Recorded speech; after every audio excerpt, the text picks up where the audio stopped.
Hi, this is LGBTQ&A, where we get to know different members of the LGBTQ community. I'm Jeffrey Masters, and I'm here today with Bamby Salcedo. Bamby is a legendary activist in our community and currently leads the TransLatin Coalition. Stay tuned.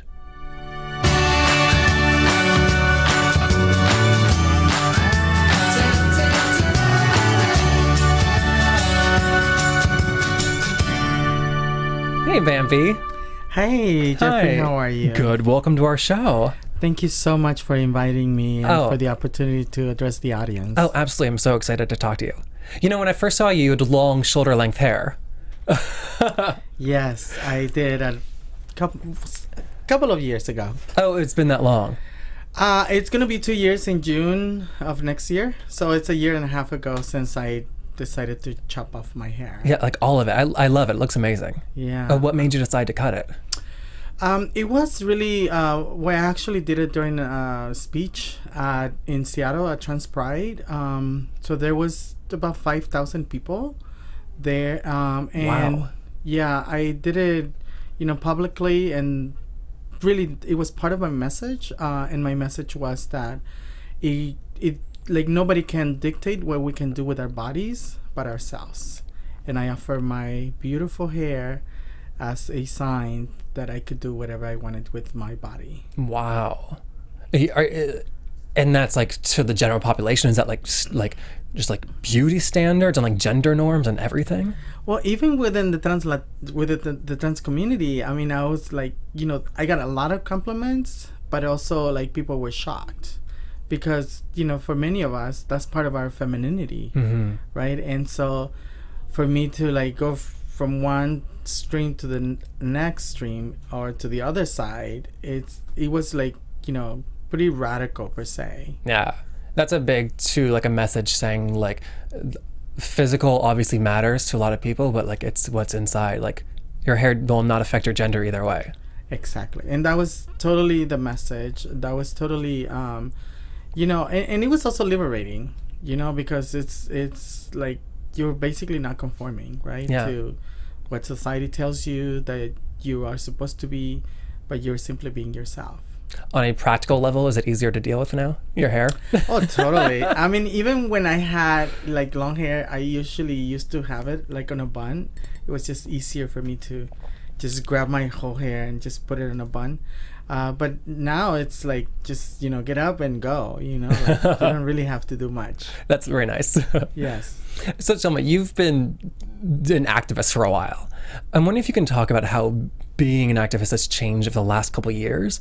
I imagine that as little as 5 years ago, you were still having to explain to people what transgender meant.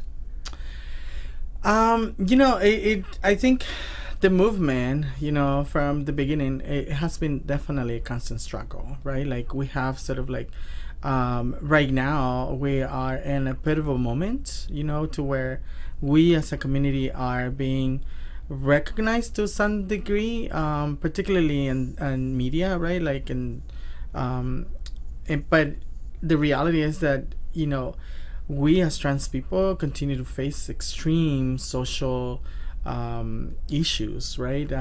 Like trans people are not able to obtain jobs, like just basic needs, housing, for instance, education, like all of those things, right? Like things that we already know are still there, and so the struggle is real, and we are constantly in this uphill battle. Yeah, and the struggle too that gets me is that like trans women are being like murdered on the streets, but they're also they're taking their own lives. Like the suicide rates are staggering. Yeah, I mean, it's just through the work that we do, just yesterday I had someone that I was talking to who is homeless, and who, she's so smart. She's 23. She's done like public relations work, so she's like, her intelligence is like superb. Yet, because she decided to transition, she's not able to have a job, and therefore she's homeless now. And because of that, she has to use drugs in order to stay away so that she doesn't have to sleep on the streets. And then when she has slept on the streets, she has been robbed, like people has taken her stuff. So this is like issues that, you know, are like right there. And, you know, unfortunately, you know, this year we have had 23, you know, cases that have been documented, right, that of trans women who have been murdered. But then, you know, there are possibly more that are not documented. And so, but this is the constant struggle that we have to face. Right. Now, is that what kind of part of what led you to create the TransLatin Coalition? That's definitely one of the issues. The TransLatin Coalition started in 2009 as, you know, for us to really address the needs and issues of trans Latina immigrant individuals who live in this country. So we are a national organization, but last year in 2015, everybody came together and we decided that in order for us to empower and uplift the experiences and lives of trans people, that we needed to do direct service provision. And so right now we're building the Center for Violence Prevention and Transgender Wellness, and we're addressing both the advocacy, which leads into changing the structures that continue to oppress us, but also the direct community empowerment and leadership development that we need to have in order to develop the next, you know, where the next wave of leaders.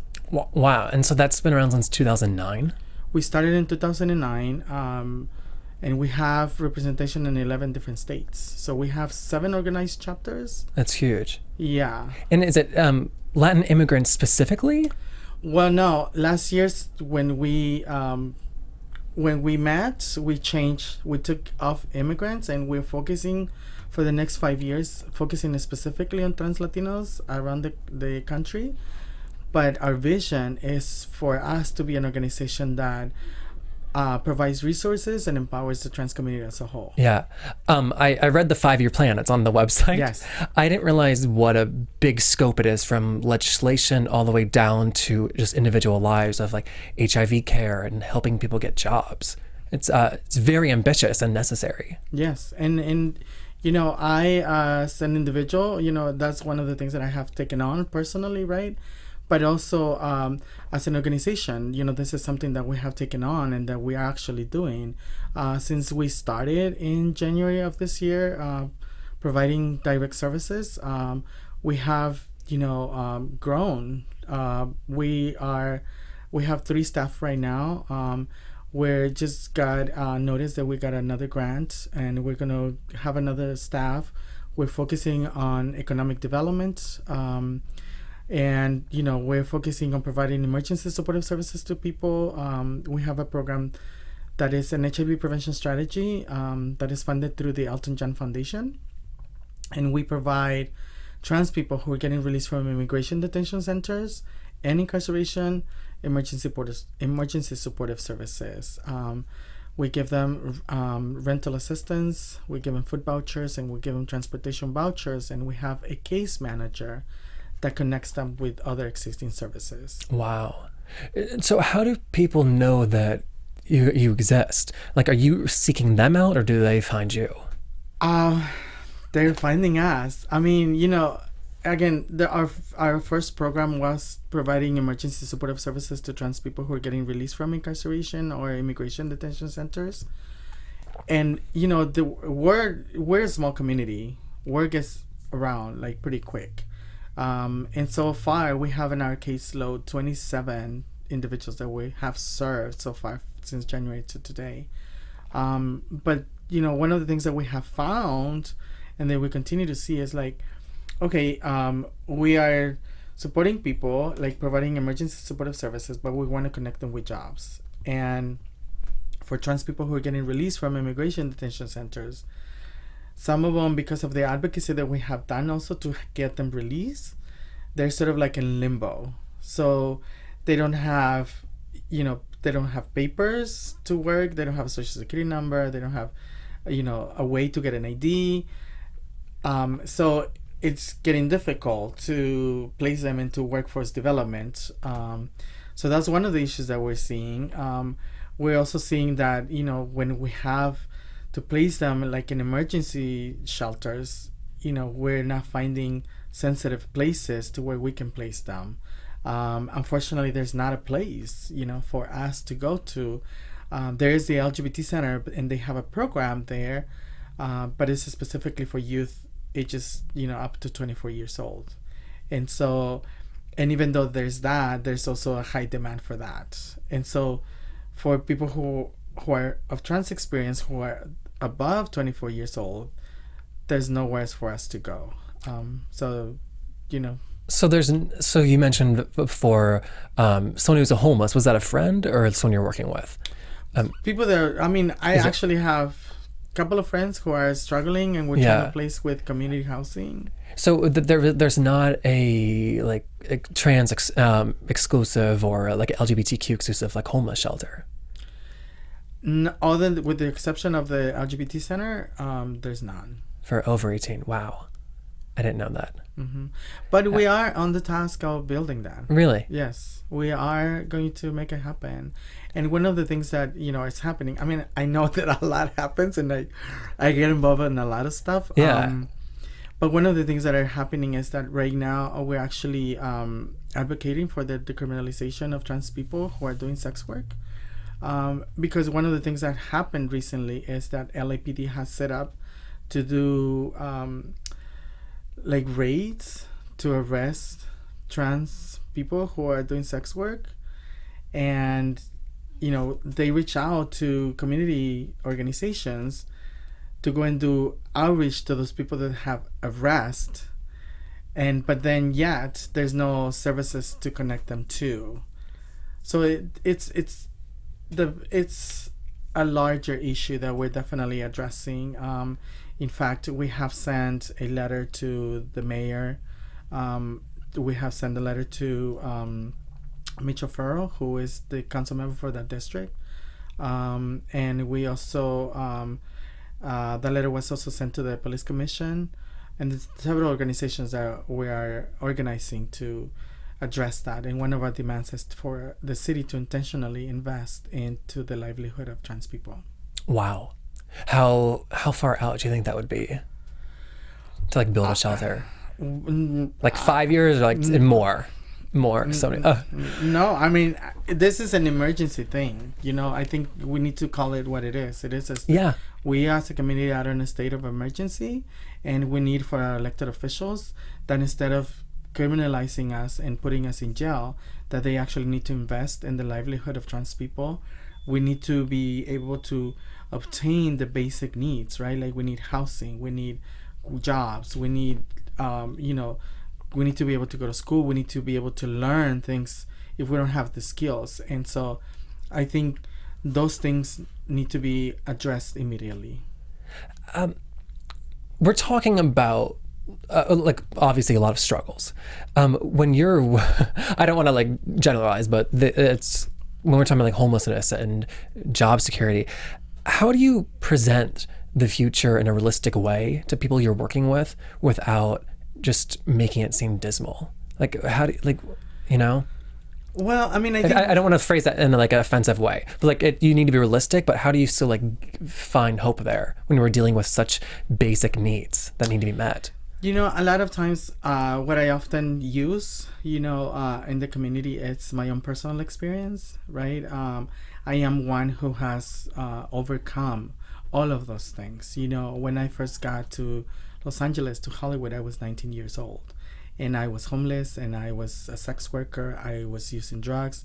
I had been part of a prison industrial complex. I have, whatever you can think of, I've lived it and survived it, right? And so I put myself as hope, to the community, and I let them know that, yes, we are in this moment right now, but, if we work together, if we stick together, and if we do what we need to do, we can get to the other side. And I know that my experience is not the experience of everybody, but my experience is similar to many people. Right. And so that's how, and we do whatever we have to do, and we have been doing it for many years. The only difference now is that we're actually are organizing to demand resources to be allocated and for our lives to be validated.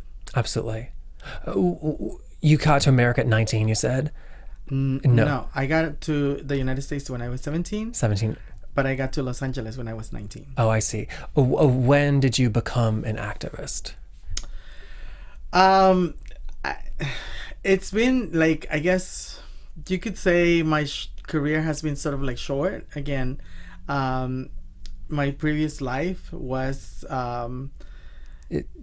like I got clean and I got into a treatment center and I got all of that after I was, 32 years old, when I was 32 years old.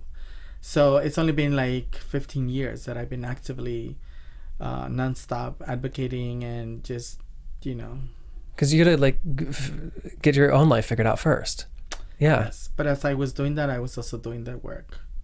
So I was, getting my life together, but I had sort of like a more clear mind and I could see things the way they were.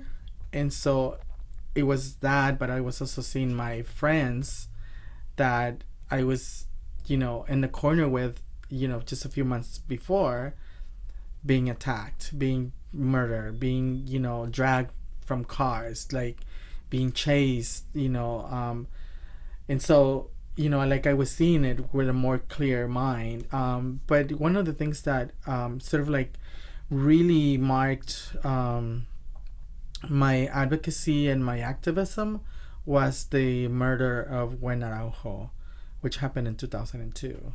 I'm not sure if you're familiar. I'm not. Yeah, Gwen Araujo was a young trans woman who was Latina in Newark, California, and she was brutally murdered by 4 individuals. And so that obviously resonated with me. It wasn't just that she was murdered, but it was the way she was murdered. And so for me, that was sort of like sparked something in me. And from there, sort of like, it wasn't that it was just my strength, but it was also my rage, and again, my own personal experiences, the experience that I was seeing with my friends, and, being that I had survived all of those things, sort of like, opened my mind to know and understand that I was privileged and that I needed to do something about it, that it was time for me to sort of like, what they say, like pay it forward, right? Yeah.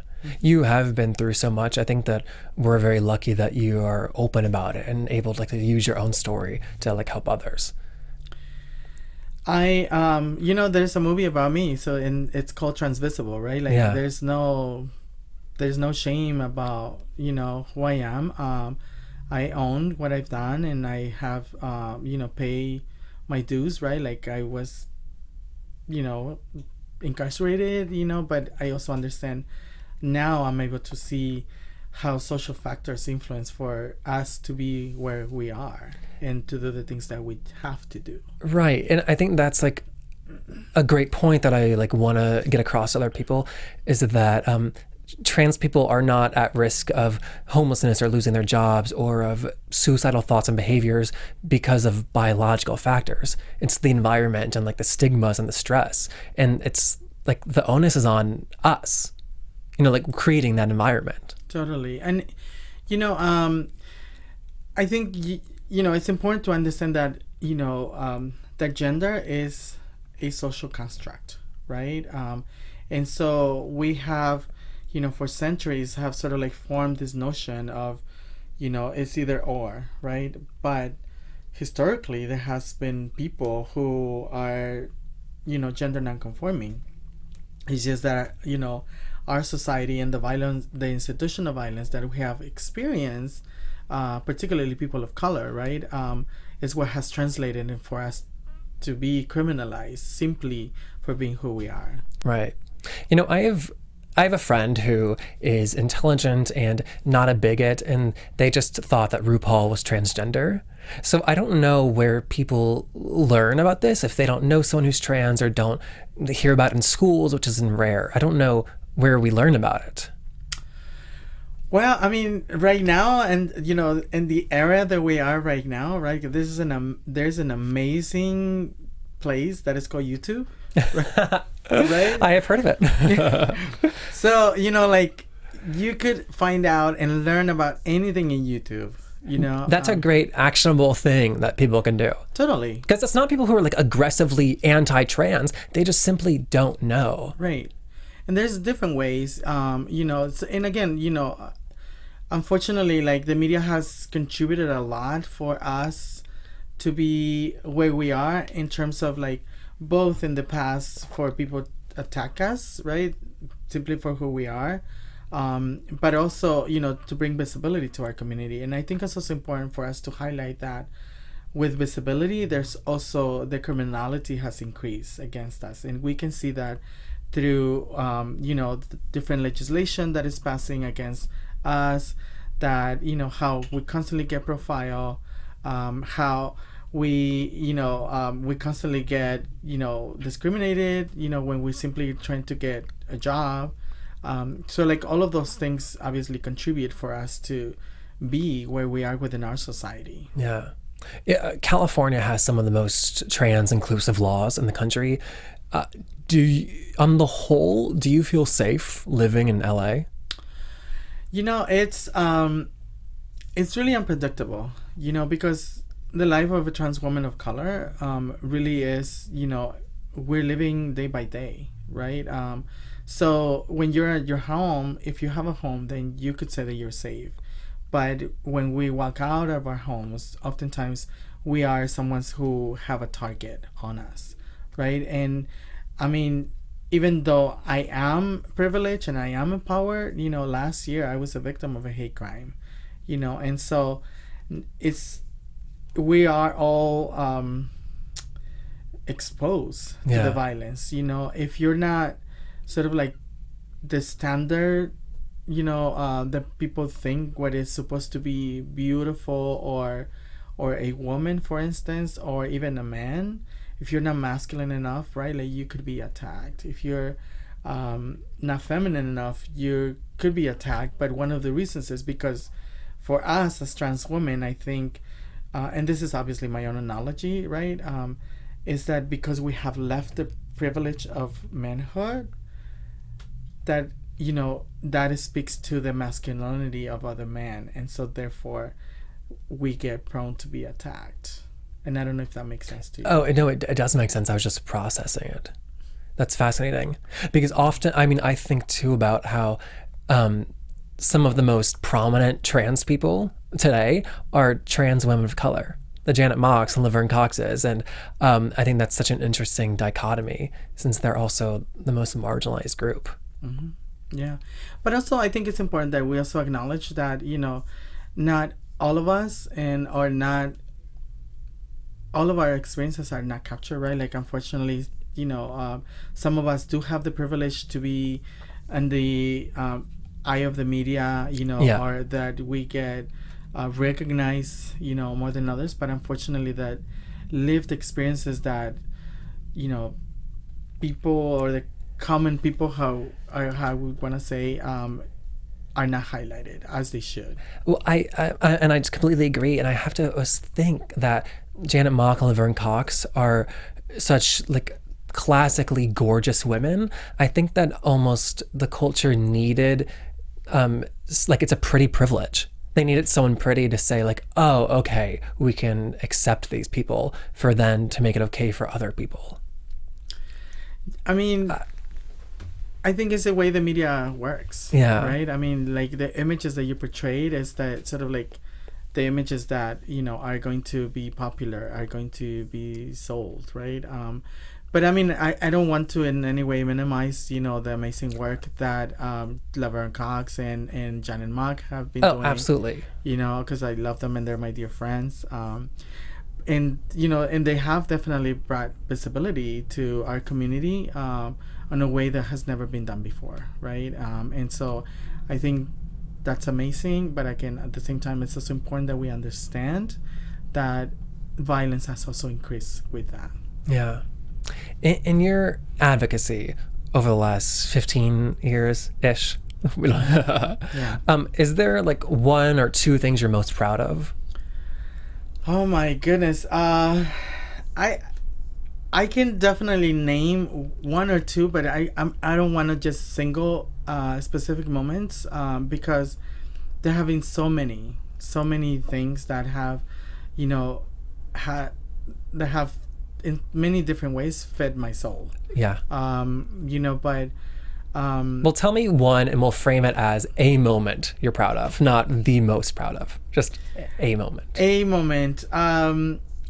A most, I guess, recent accomplishment that I have gotten is that, well, there have been several since then, but in last June and June of this year, I had the opportunity to share stage with Vice President Biden at a national conference, and this was it was called the State of Women Conference, which is a national conference that was put by the White House.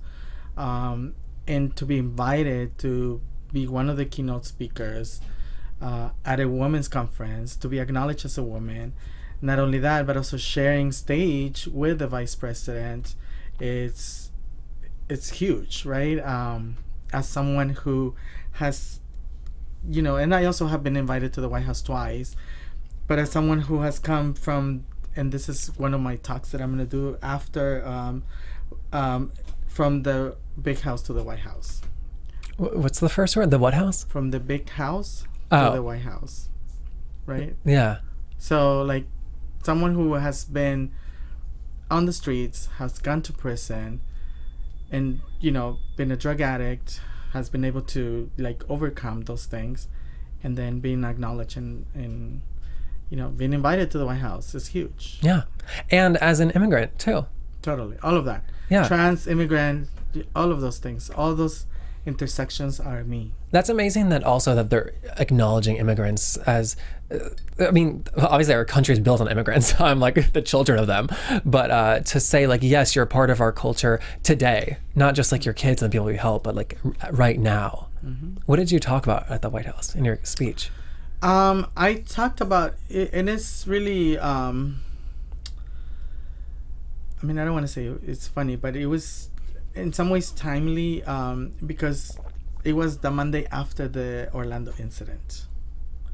So, wow. Yeah. So for me, it was a moment to sort of like grieve, but grieving in a moment of empowerment.